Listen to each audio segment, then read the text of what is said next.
Hi everyone, I'm Florence Sutcliffe-Braithwaite. I'm a lecturer in 20th century British history in the department here at UCL. And in this short video I'm going to introduce a primary source. This is a video, and it's a source that we made as part of a research project that I'm currently leading with Natalie Tomlinson, who works at the University of Reading. This is a primary source that relates to the miners' strike, which some of you probably are already familiar with to some extent. So the miners' strike of 1984 to 5 was one of the kind of iconic events of the Thatcher decade. It started on the 6th of March 1984 and actually continued for almost a whole calendar year. It didn't end until the 3rd of March 1985. It started with a walkout at one particular pit, Cortonwood Pit, in South Yorkshire. And the dispute, which quickly spread across Yorkshire and to pits in other areas of the UK, centred on pit closures. So the miners were fighting against the closure of nationalised pits. So this was a kind of dispute between the NUM, the Miners' Trade Union, and the National Coal Board that ran Britain's nationalised mines. But obviously it was really seen by many as really a conflict with the Thatcher government. And this was the largest industrial dispute in Britain since the 1926 general strike. It was mainly men who were on strike because women had long actually been banned from working underground in Britain's mines. So the workforce was mainly men, although there were some women who worked in the industry, for example in canteens or in administrative roles. And some of those women also came out on strike. One of the key things to understand about the miners' strike is that the strike was never solid. So miners across the country were not all out on strike. And that went back in part to the way that the dispute started. It started in South Yorkshire and spread across the country. And in some places like South Yorkshire, like South Wales, the strike was really solid right from the start, but in other places, like Nottinghamshire, the strike was never that popular. And in fact, in Nottinghamshire, the majority of miners didn't come out on strike and continued to work throughout that year. So that was one kind of key reason that the strike was less powerful, had less kind of impact than it might otherwise have done. And the Thatcher government, which was absolutely determined to defeat the miners, really brought to bear all of the kind of resources of the state that they had at their disposal in order to defeat the strike. So at the end of this year-long dispute, the miners were defeated. They had to return to work, those who were still out on strike, with no concessions from the government. And then over the course of the next sort of 7 to 8 years, almost all of Britain's underground deep coal mines closed. So the industry was almost completely destroyed very quickly after the end of the strike. Some of you are probably familiar with the strike from some of the times that it's been kind of immortalised in popular culture in films like Billy Elliot, or more recently in the film Pride, which looks at lesbians and gays support the miners. In this little talk, I'm just going to briefly discuss, first of all, the research that I've been doing with Natalie Tomlinson, tell you a little bit about the video that I'm going to ask you to watch, and then talk a little bit about the questions that we are interested in undertaking this research, and the questions that I'll talk about a little bit more if you join me for the interactive session. So, the research project that we've been undertaking for the last 3 or 4 years now looks not at men in the miners' strike, but at the women of the coalfields. So, during the miners' strike, a really significant movement of women developed. This is a movement of women from mining communities right across Britain, from Kent in the south over to South Wales, to Yorkshire, to the northeast, right up to Scotland. And even in Nottinghamshire, where, as you remember, the majority of miners were not out on strike, there were some miners who were out on strike, and there was a women's support movement that was also active there in support of the strike. So the project that Natalie and I have been undertaking has been looking through archival research and then also through oral history research at this women's support movement. The project is actually kind of bigger than that. We're not only interested in women's activism in the strike, we're also interested in all sorts of other experiences that women had. And in fact, we're not just interested in the strike, we've been interviewing women about their lives as a whole, so right from childhood all the way through to the present day.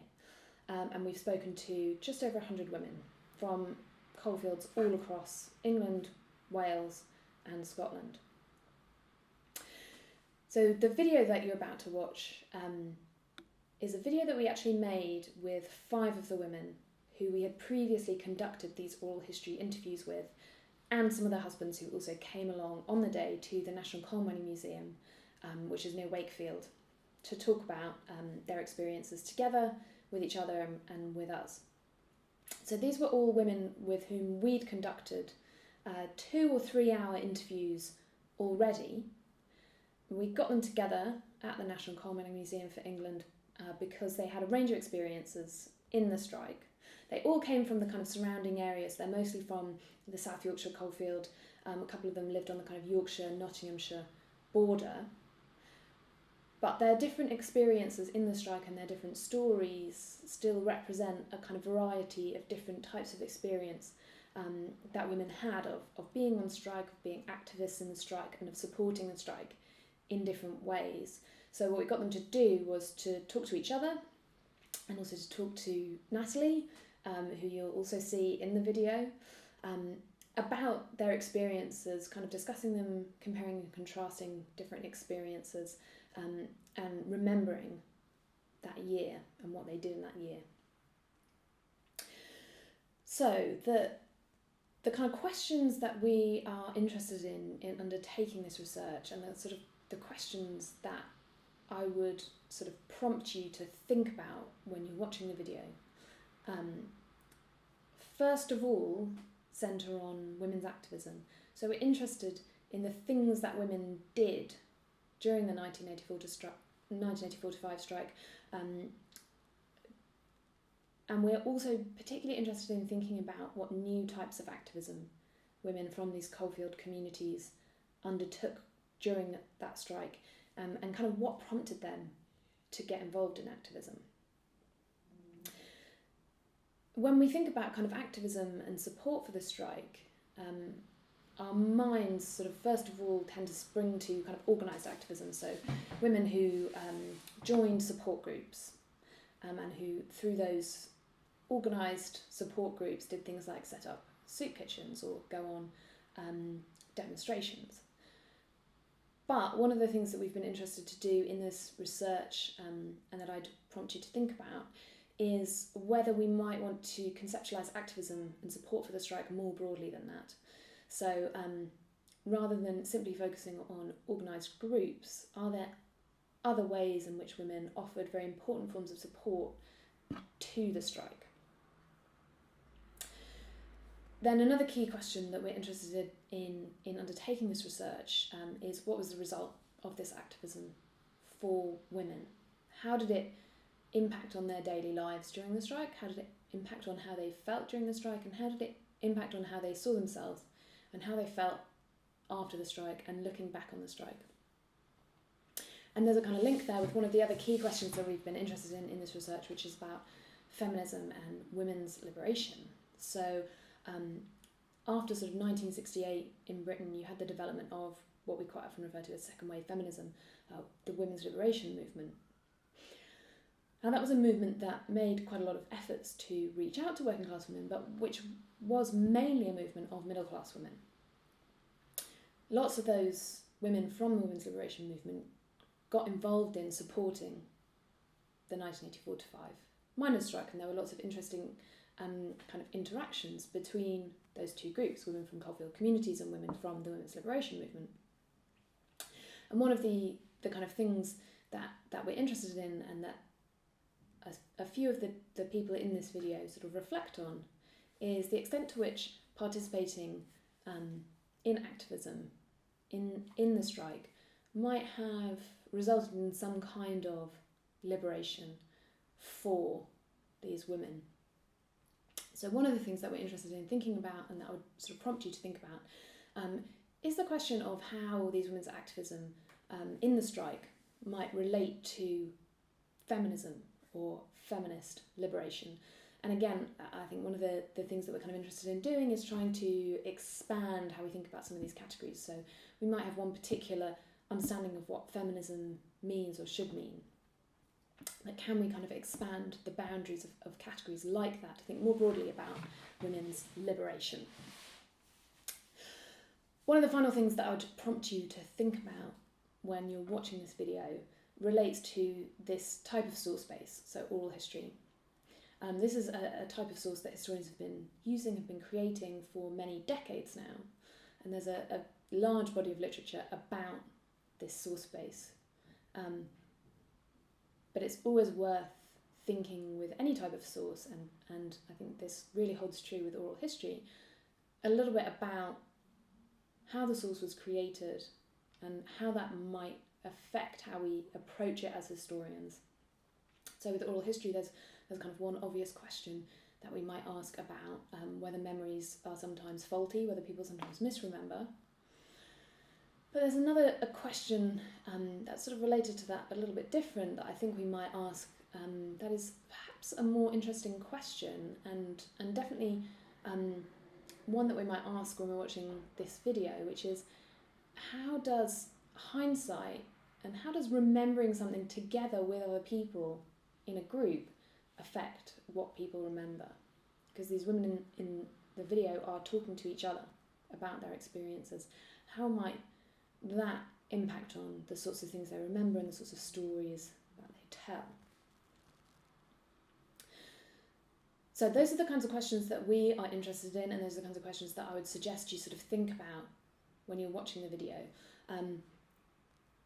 A bit later on, I'll be kind of running an interactive session where we can talk about all these things together. So if you've got questions, get them ready, and you'll be able to ask me them at that point. You'll also be able to ask other questions about studying at UCL, including about the kind of courses that I teach on. So I teach on a lot of courses that relate to this kind of material. The courses that I teach for first years are next year. I'm going to be teaching on the survey course that we teach about modern Britain from 1850 to 2000. And I'm also teaching a course called Writing History, which is designed to introduce all of our first years to the process of writing an essay at university level. And I also teach a number of courses for second and third years. So I teach a research seminar course, which is about marriage and family and sexuality in 20th century Britain. I teach an advanced seminar which is called Queer Histories of Britain from the 1880s to the 1980s, which is LGBT history. And I also teach a course which is about post-war British politics and social change and new social movements. So movements like the post-1968 feminist movement. So I'm happy to talk about the video, the broader research project that it comes from, and any of those kinds of questions that you might have relating to modules at UCL or what it's like to do the history degree here. Thanks very much for watching. Head on over to watch the video now, and I hope to see some of you when I do the session in a few weeks' time.